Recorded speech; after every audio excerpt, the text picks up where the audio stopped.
ओम श्री गणेशाय नमः। शौनक जी के साधन विषयक प्रश्न करने पर सूत जी का उन्हें शिव पुराण की उत्कृष्ट महिमा सुनाना। श्री शौनक जी ने पूछा, महाज्ञानी सूत जी, आप संपूर्ण सिद्धांतों के ज्ञाता हैं।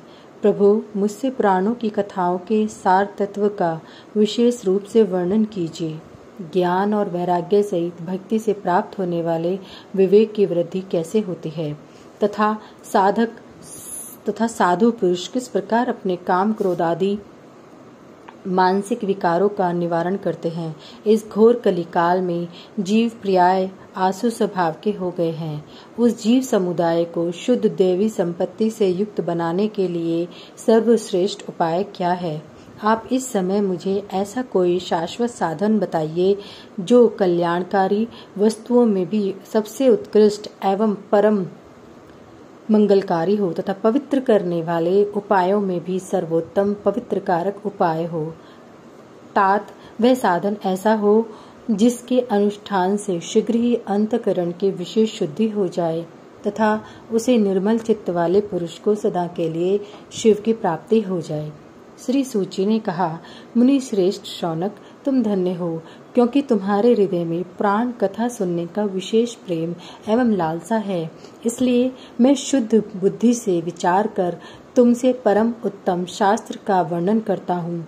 वत्स वह संपूर्ण शास्त्रों के सिद्धांत से संपन्न भक्ति आदि को बढ़ाने वाला तथा भगवान शिव को संतुष्ट करने वाला है।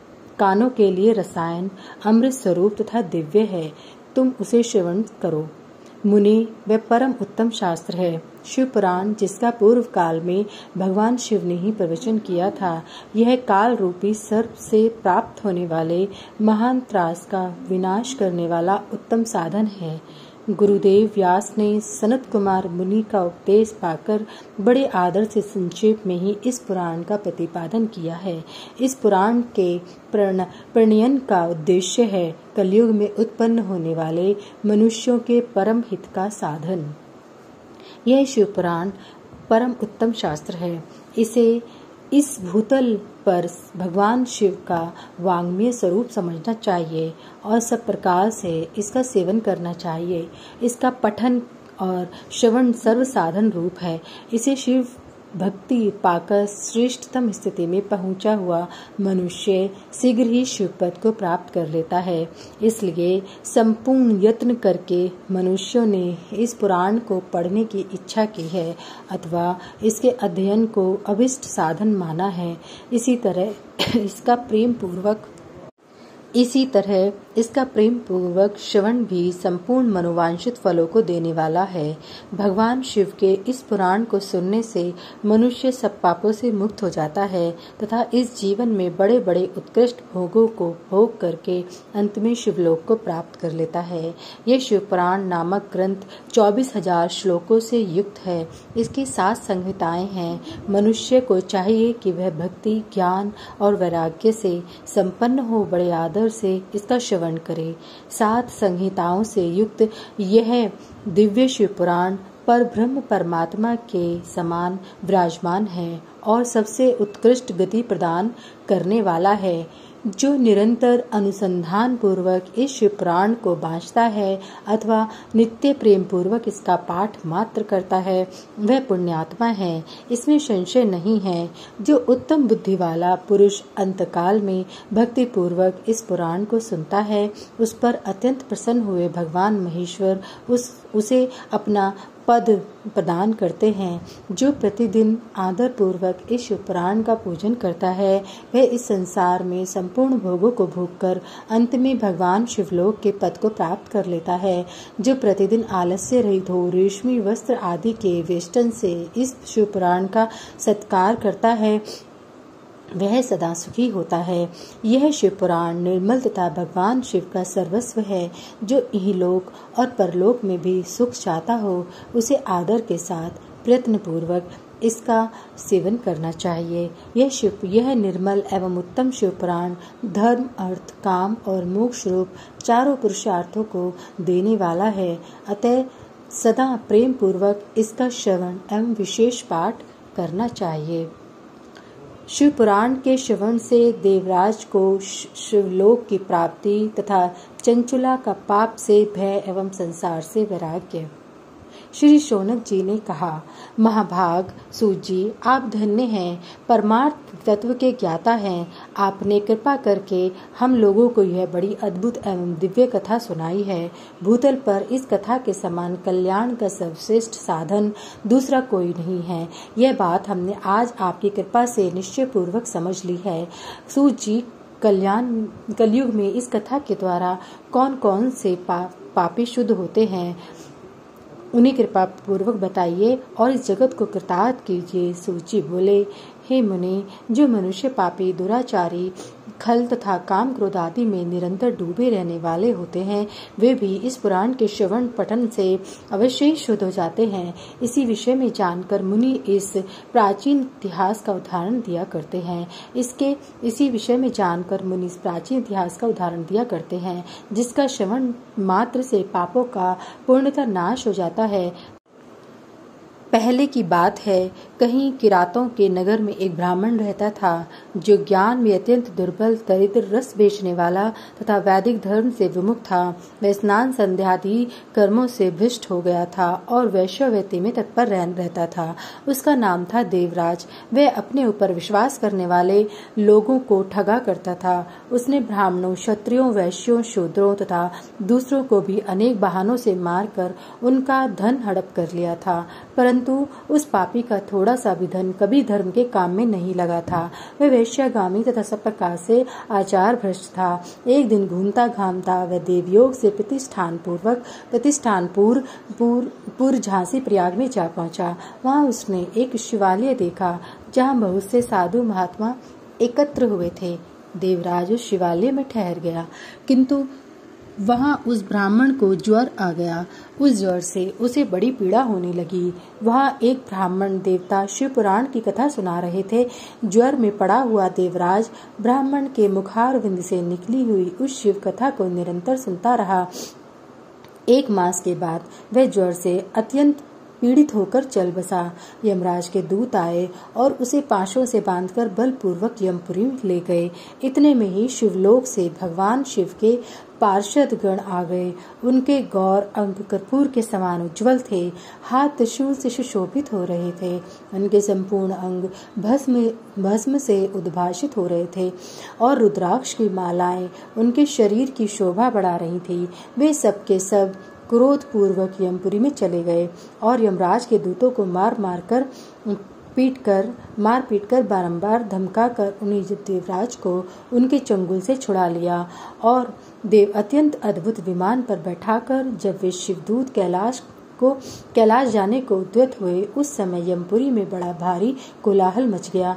उस कोलाहल को सुनकर धर्मराज अपने भवन से बाहर आए। साक्षात दूसरे रुद्रों के समान प्रतीत होने वाले उन 4 दूतों को देखकर धर्मज्ञ धर्मराज उनका विधि पूर्वक पूजन किया और ज्ञान दृष्टि से देखकर सारा वृतांत जान लिया। उन्होंने भय के कारण भगवान शिव के उन महात्मा दूतों से कोई बात नहीं पूछी, उल्टे उन सब की पूजा एवं प्रार्थना की। तत्पश्चात वे शिवदूत कैलाश को चले गए और वहां पहुंचकर उन्होंने उस ब्राह्मण को दया सागर सांब शिव के हाथों में दे दिया। शौनक जी ने कहा, महाभाग सूत जी, आप सर्वज्ञ हैं। महामते, आपकी कृपा प्रसाद से मैं बारंबार कृतार्थ हुआ। इस इतिहास को सुनकर मेरा मन अत्यंत आनंद मगन हो रहा है। अतः अब भगवान शिव में प्रेम बढ़ाने वाली शिव संबंधिनी दूसरी कथा को भी कहिए। श्री सूत जी बोले, शौनक सुनो, मैं तुम्हारे सामने गोपनीय कथा वस्तु का भी वर्णन करूंगा, क्योंकि तुम शिव भक्तों में अग्रणीय तथा वेद वेत्ताओं में श्रेष्ठ हो। समुद्र के निकटवर्ती प्रदेश में एक वाशफल नामक ग्राम है, जहाँ वैदिक धर्म से विमुख महापापी द्विज निवास करते हैं। वे सब के सब बड़े दुष्ट हैं। उनका मन दूषित विषय भोगों में ही लगा रहता है। वे न देवताओं पर विश्वास करते हैं, न भाग्य पर। वे सभी कुटिल वृत्ति वाले हैं। किसानी करते और भांति भांति के घातक अस्त्र शस्त्र रखते हैं। वे भी व्याभिचारी और खल हैं। ज्ञान, वैराग्य तथा सधर्म का सेवन ही मनुष्य के लिए परम पुरुषार्थ है। इस बात को वे बिल्कुल नहीं जानते हैं। वे सभी पशु बुद्धि वाले हैं। जहाँ के द्विज ऐसे हों, वहाँ के अन्य वर्णों के विषय में क्या ही कहा जाए। अन्य वर्णों के लोग भी उन्हीं की भांति कुत्सित विचार रखने वाले स्वधर्म विमुख खल हैं। वे सदा कुकर्म में लगे रहते हैं और नित्य विषय भोगों में ही डूबे रहते हैं। वहाँ की सब स्त्रियां भी कुटिल स्वभाव की, स्वेच्छाचारिणी, पापासक्त, कुत्सित विचार वाली और व्याभिचारिणी हैं। वे सद्व्यवहार तथा सदाचार से सर्वथा शून्य हैं। इस प्रकार वहाँ दुष्टों का ही निवास है। उस वाशफल नामक ग्राम में किसी समय एक बिंदुक नामधारी ब्राह्मण रहता था। वह बड़ा अधम था, दुरात्मा और महापापी था। यद्यपि उसकी स्त्री बड़ी सुंदरी थी, तो भी वह कुमार्ग पर ही चलता रहा। उसकी पत्नी का नाम चंचुला था। वह सदा उत्तम धर्म के पालन में लगी रहती थी, तो भी उसे छोड़कर वह दुष्ट ब्राह्मण वैश्यागामी हो गया था। इस तरह कुकर्म में लगे हुए उस बिंदुक के बहुत से वर्ष व्यतीत हो गए। उसकी स्त्री चंचुला काम से पीड़ित होने पर स्वधर्म नाश के भय से कलेश सहकर भी दीर्घ काल तक धर्म से भ्रष्ट नहीं हुई, परंतु दुराचारी पति के आचरण से प्रभावित हो आगे चलकर वह स्त्री भी दुराचारिणी हो गई। इस तरह दुराचार में डूबे हुए उन मूढ़ चित्त वाले पति पत्नी का बहुत सा समय व्यर्थ बीत गया। परंतु तदंतर शूद्र जातीय वैश्य का पति बना हुआ वह दूषित बुद्धि वाला दुष्ट ब्राह्मण बिंदुक समयानुसार मृत्यु को प्राप्त हो नरक में जा पड़ा। बहुत सौ दिनों तक नरक दुख भोग कर वह मूढ़ बुद्धि पापी विंध्य पर्वत पर भयंकर पिशाच हुआ। इधर उस दुराचारी पति बिंदुक के मर जाने पर वह मूर्तिया चंचुला बहुत समय तक पुत्रों के साथ घर में ही रही। एक दिन देवयोग से किसी पुण्य पर्व के आने पर वह स्त्री भाई बंधुओं के साथ गोकर्ण के क्षेत्र में गई। इस तीर्थ यात्रियों के संग से उसने भी उस समय जाकर किसी तीर्थ के जल में स्नान किया।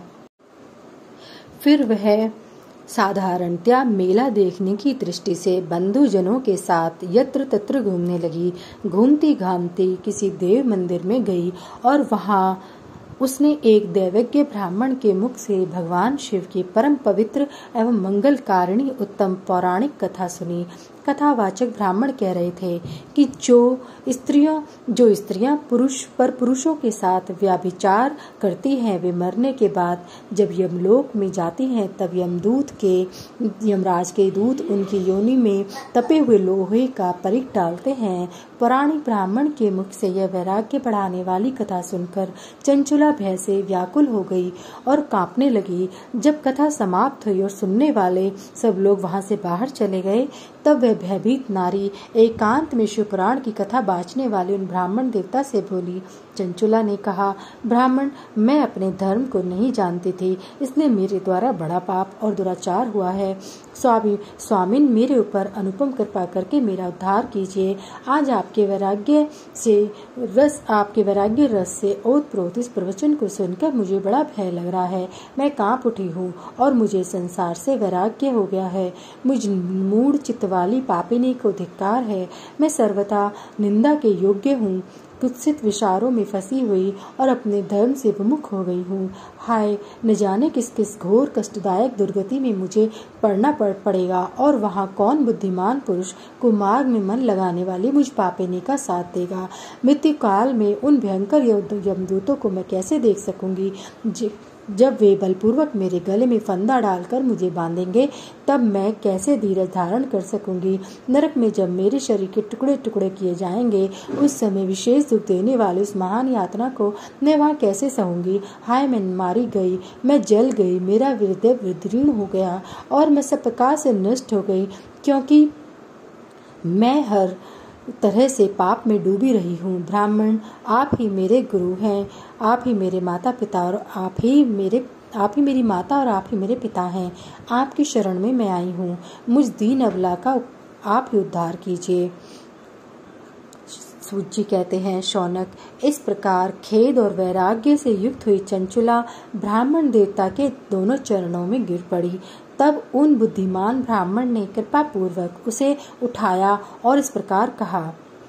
चंचुला की प्रार्थना से ब्राह्मण का उसे शिवपुराण सुनाना और समयानुसार शरीर छोड़कर शिवलोक में जा चंचुला का पार्वती जी की सखी एवं सुखी होना। ब्राह्मण बोले, नारी सौभाग्य की बात है कि भगवान शंकर की कृपा से शिवपुराण की इस वैराग्य युक्त कथा को सुनकर तुम्हें समय पर चेत हो गया। ब्राह्मण पत्नी, तुम डरो मत, भगवान शिव की शरण में जाओ। शिव की कृपा से सारा पाप तत्काल नष्ट हो जाता है। मैं तुमसे भगवान शिव की कीर्ति कथा से युक्त उस परम वस्तु का वर्णन करूंगा जिससे तुम्हें सदा सुख देने वाली उत्तम गति प्राप्त होगी। शिव की उत्तम कथा तथा सुनने से ही तुम्हारी बुद्धि इस तरह पश्चाताप से युक्त एवं शुद्ध हो गई है, साथ ही तुम्हारे मन में विषयों के प्रति वैराग्य हो गया है। पश्चाताप ही पाप करने वालों पापियों के लिए सबसे बड़ा प्रायश्चित है। सत्पुरुषों ने सबके लिए पश्चाताप को ही समस्त पापों का शोधक बताया है। पश्चाताप से ही पापों को शुद्धि होती है। जो पश्चाताप करता है वही वास्तव में पापों का प्रायश्चित करता है, क्योंकि सत्पुरुषों ने समस्त पापों की शुद्धि के लिए जैसे प्रायश्चित का उपदेश किया है वह सब पश्चाताप से संपन्न हो जाता है। जो पुरुष विधि पूर्वक प्रायश्चित करके निर्भय हो जाता है वह अपने कुकर्म के लिए पश्चाताप नहीं करता। उसे प्राय उत्तम गति प्राप्त नहीं होती, परंतु जिसे अपने कुकृत्य हार्दिक पश्चाताप होता है वह अवश्य उत्तम गति का भागी होता है, इसमें संशय नहीं। इस शिव पुराण की कथा सुनने जैसी चित्त बुद्धि होती है वैसी दूसरे उपाय से नहीं होती। जैसे दर्पण साफ करने पर निर्मल हो जाता है, इसी प्रकार इस शिव पुराण की कथा से चित्त अत्यंत शुद्ध हो जाता है, इसमें संशय नहीं है। मनुष्य के शुद्ध चित्त में जगदम्बा पार्वती सहित भगवान शिव विराजमान रहते हैं। इससे वह विशुद्ध आत्मा पुरुष श्री शाम सदा शिव के पद को प्राप्त होता है। इस उत्तम कथा का श्रवण समस्त मनुष्यों के लिए कल्याण का बीज है। अतः यथोचित शास्त्रोक्त मार्ग से इसकी आराधना अवश्य अथवा सेवा करनी चाहिए। यह भव बंधन रूपी रोग नाश करने वाली है। भगवान शिव की कथा को सुनकर फिर अपने हृदय में उसका मनन एवं निधि ध्यासन करना चाहिए। इससे पूर्णता चित्त शुद्धि हो जाती है। चित्त शुद्धि होने से महेश्वर की भक्ति और अपने दोनों पुत्रों ज्ञान और वैराग्य के साथ निश्चय ही प्रकट होती है। तत्पश्चात महेश्वर के अनुग्रह से दिव्य मुक्ति प्राप्त होती है, इसमें संशय नहीं है। जो मुक्ति से वंचित है उसे पशु समझना चाहिए, क्योंकि उसका चित्त माया के बंधन से आसक्त है और वह निश्चय ही संसार बंधन से मुक्त नहीं हो पाता है। ब्राह्मण पत्नी, इसलिए तुम विषयों से मन को हटा लो और भक्ति भाव से भगवान शंकर की इस परम पावन कथा को सुनो। परमात्मा शंकर की इस कथा को सुनने से तुम्हारे चित्त की शुद्धि होगी और इससे तुम्हें मोक्ष की प्राप्ति हो जाएगी। जो निर्मल चित्त से भगवान शिव के चरणार विंदों का चिंतन करता है उसका एक ही जन्म में मुक्ति हो जाती है। यह मैं तुमसे सत्य सत्य कहता हूँ। सूत जी कहते हैं, शौनक, इतना कहकर वे श्रेष्ठ शिवभक्त ब्राह्मण चुप हो गए। उनका हृदय करुणा से आर्द्र हो गया था। वे शुद्ध चित्त महात्मा भगवान शिव के ध्यान में मग्न हो गए। तदंतर बिंदु की पत्नी चंचुला मन ही मन प्रसन्न हो उठी। ब्राह्मण का उक्त उद्देश्य सुनकर उसके नेत्रों में आनंद के आंसू छलक आए थे। वह ब्राह्मण पत्नी चंचुला हर्ष भरे हृदय से उन श्रेष्ठ ब्राह्मण के दोनों चरणों में गिर पड़ी और हाथ जोड़कर बोली, मैं कृतार्थ हो गई। तत्पश्चात उठकर वैराग्य युक्त उत्तम बुद्धि वाली वह स्त्री जो अपने पापों के कारण आतंकित थी उन महान शिव भक्त ब्राह्मण से हाथ जोड़कर गदगद वाणी में बोली। चंचुला ने कहा, ब्राह्मण शिव भक्तों में श्रेष्ठ स्वामिन, आप धन्य हैं, परमार्थदर्शी हैं और सदा परोपकार में लगे रहते हैं, इसलिए श्रेष्ठ साधु पुरुषों में प्रशंसा के योग्य हैं। साधु, मैं नरक के समुद्र में गिर रही हूँ, आप मेरा उद्धार कीजिए।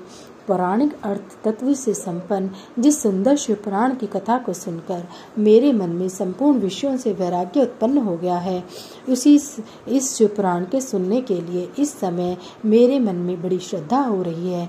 सूत जी कहते हैं, ऐसा कहकर हाथ जोड़कर उनका आग्रह पाकर चंचुला उस शिवपुराण की कथा को सुनने की इच्छा मन में लिए उन ब्राह्मण देवता की सेवा में तत्पर वहां रहने लगी। तदंतर शिव भक्तों में श्रेष्ठ और शुद्ध बुद्धि वाले उन ब्राह्मण देव ने उसी स्थान पर उस स्त्री को शिवपुराण की उत्तम कथा सुनाई। इस प्रकार उस गोकर्ण नामक महाक्षेत्र में उन्हीं श्रेष्ठ ब्राह्मण से उसने शिवपुराण की वह परम उत्तम कथा सुनी, जो भक्ति, ज्ञान और वैराग्य को बढ़ाने वाली तथा मुक्ति देने वाली है। उस परम उत्तम कथा को सुनकर वह ब्राह्मण पत्नी अत्यंत कृतार्थ हो गई। उसका चित्त शीघ्र ही शुद्ध हो गया। फिर भगवान शिव के अनुग्रह से उसके हृदय में शिव के सगुण रूप का चिंतन होने लगा। इस प्रकार उसने भगवान शिव में लगी रहने वाली उत्तम बुद्धि पाकर शिव के सच्चिदानंद स्वरूप का बारंबार चिंतन आरंभ किया। तत्पश्चात समय के पूरे होने पर भक्ति, ज्ञान और वैराग्य से युक्त हुई चंचुला ने अपने शरीर को बिना किसी कष्ट के त्याग दिया। इतने में ही त्रिपुर शत्रु भगवान शिव का भेजा हुआ एक दिव्य विमान द्रुत गति से वहां पहुंचा, जो उनके अपने गणों से संयुक्त और भांति भांति के शोभा साधनों से संपन्न था। चंचुला उस विमान पर आरूढ़ हुई और भगवान शिव के श्रेष्ठ पार्षदों ने उसे तत्काल शिवपुरी में पहुंचा दिया। उसके सारे मल धुल गए थे। वह दिव्य रूप धारिणी दिव्यांगना हो गई थी। उसके दिव्य अवयव उसकी शोभा बढ़ाते थे। मस्तक पर अर्धचंद्र का मुकुट धारण किए वह गौरांगी देवी शोभाशाली देवी आभूषणों से विभूषित थी। शिवपुरी में पहुंचकर उसने सनातन देवता त्रिनेत्रधारी महादेव जी को देखा। सभी मुख्य देवता उनकी सेवा में खड़े थे। गणेश, भृंगी, नंदीश्वर तथा वीरभद्रेश्वर आदि उनकी सेवा में उत्तम भक्ति भाव से उपस्थित थे। उनकी अंग कांति करोड़ों सूर्यों के समान प्रकाशित हो रही थी। कंठ में नील चिन्ह शोभा पाता था। 5 मुख और प्रत्येक मुख में 3-3 नेत्र थे। मस्तक पर अर्जित चंद्र आकार मुकुट शोभा देता था। उन्होंने अपने वामांग भाग में गौरी देवी को बिठा रखा था और जो विद्युत पुंज के समान प्रकाशित थी। गौरीपति महादेव जी की कांति कर्पूर के समान गौर थी। उनका सारा शरीर श्वेत भस्म से भाषित था। शरीर पर श्वेत वस्त्र शोभा पा रहे थे। इस प्रकार परम उज्जवल भगवान शंकर का दर्शन करके वह ब्राह्मण पत्नी चंचुला बहुत प्रसन्न हुई। वह अत्यंत प्रीतियुक्त होकर उसने बड़ा उतावली के साथ भगवान शंकर को प्रणाम किया। फिर हाथ जोड़कर वह बड़े प्रेम, आनंद और संतोष से युक्त हो विनीत भाव से खड़ी हो गई। उसके नेत्रों से आनंद अश्रुओं की अविरल धारा बहने लगी तथा संपूर्ण शरीर में रोमांच हो गया। उस समय भगवती पार्वती और भगवान शंकर ने उसे बड़ी करुणा के साथ अपने पास बुलाया और सौम्य दृष्टि से उसकी ओर देखा। पार्वती जी ने जो दिव्य रूप धारणी बिंदु प्रिया चंचुला को प्रेम पूर्वक अपनी सखी बना लिया।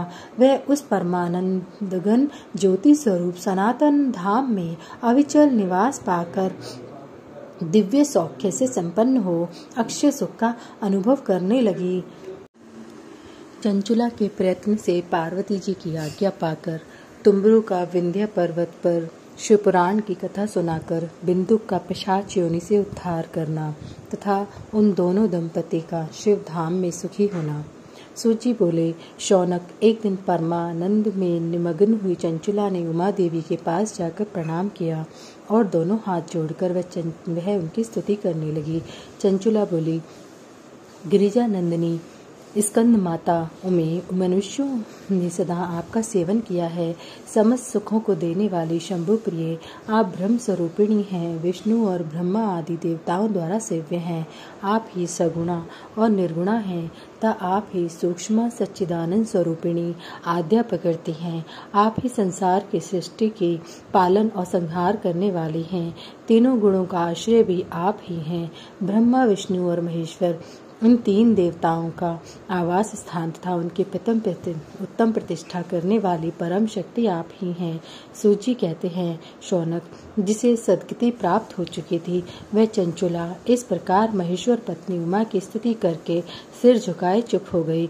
उसके नेत्रों में प्रेम के आंसू उमड़ आए थे। उमड़ आए थे तथा तब करुणा से भरी हुई शंकर प्रिया भक्त वत्सला पार्वती देवी ने चंचुला को संबोधित करके बड़े प्रेम से इस प्रकार कहा।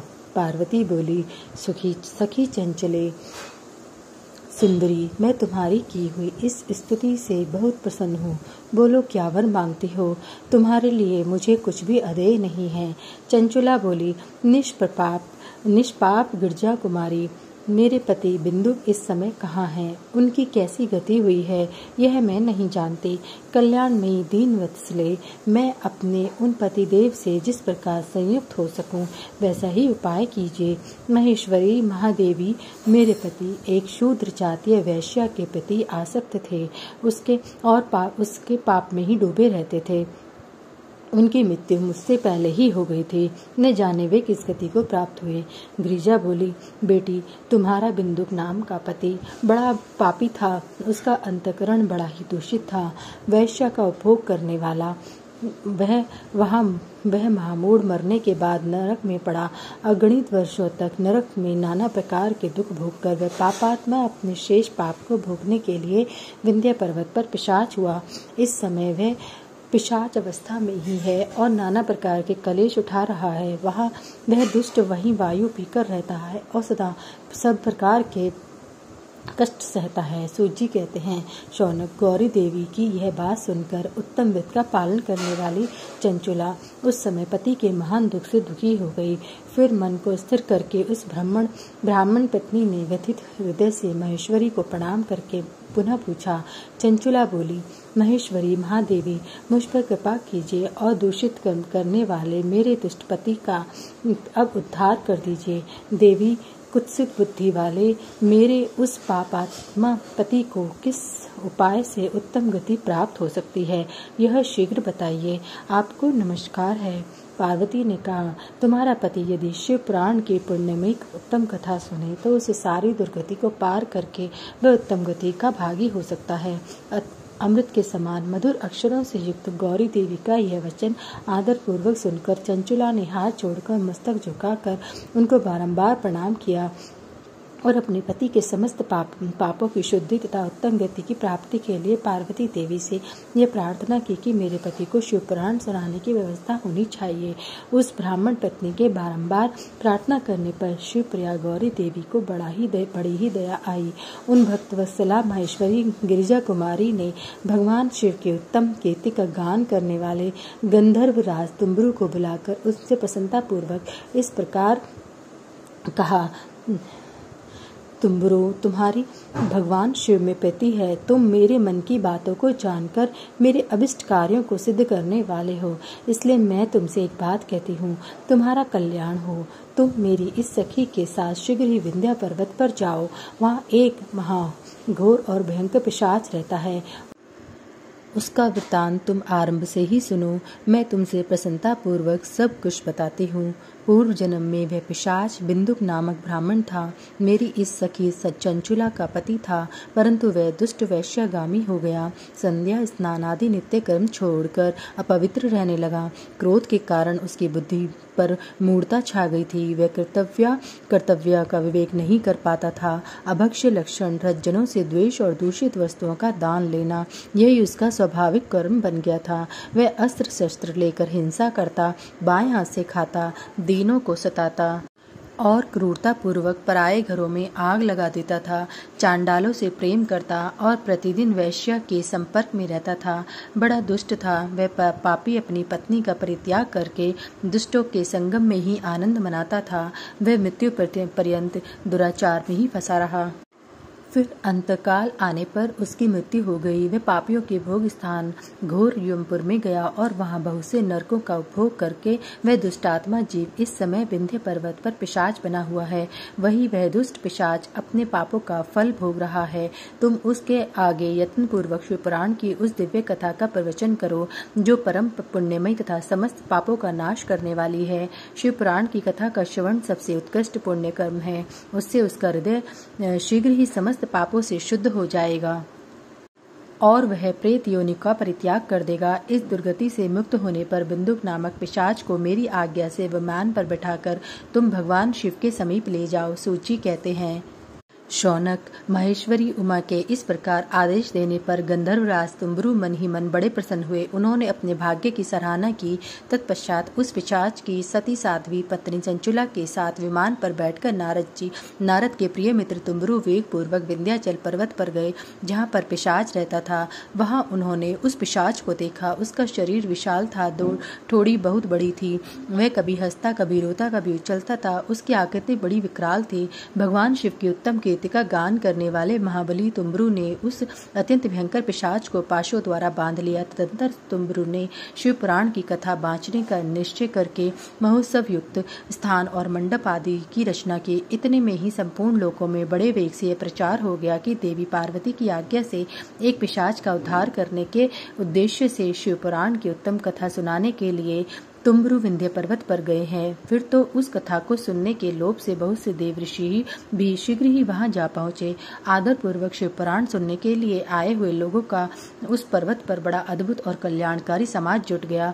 फिर तुम्बरु ने उस पिशाच को पाशों से बांधकर आसन पर बिठाया और हाथ में वीणा लेकर गौरीपति की कथा का गान आरंभ किया।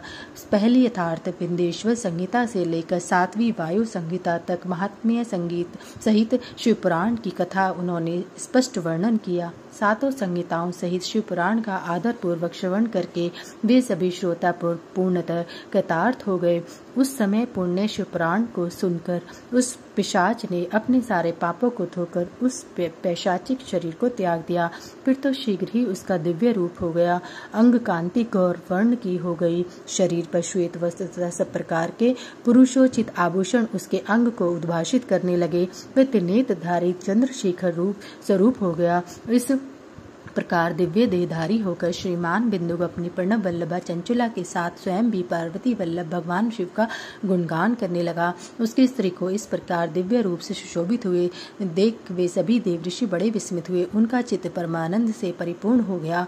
भगवान महेश्वर का वह अद्भुत चरित्र सुनकर वे सभी श्रोता परम कृतार्थ हो प्रेम पूर्वक श्री शिव का योग गान करते हुए अपने अपने धाम को चले गए। दिव्य रूपधारी श्रीमान बिंदु भी सुंदर विमान पर अपनी प्रियतमा के पास बैठकर सुखपूर्वक आकाश में स्थित हो बड़ी शोभा पाने लगा। तदंतर महेश्वर के सुंदर एवं मनोहर गुणों का गान करता हुआ वह अपनी प्रियतमा तथा तुम्बरु के साथ शीघ्र ही शिवधाम में जा पहुंचा। वहां भगवान महेश्वर तथा पार्वती देवी ने प्रसन्नता पूर्वक बिंदु का बड़ा सत्कार किया और अपना पार्षद बना लिया। अब उसकी पत्नी चंचुला पार्वती जी की सखी हो गई। उस घनीभूत ज्योति स्वरूप परमानंद में सनातन धाम में अविचल निवास पाकर वे दोनों दंपति पर परम सुखी हो गए।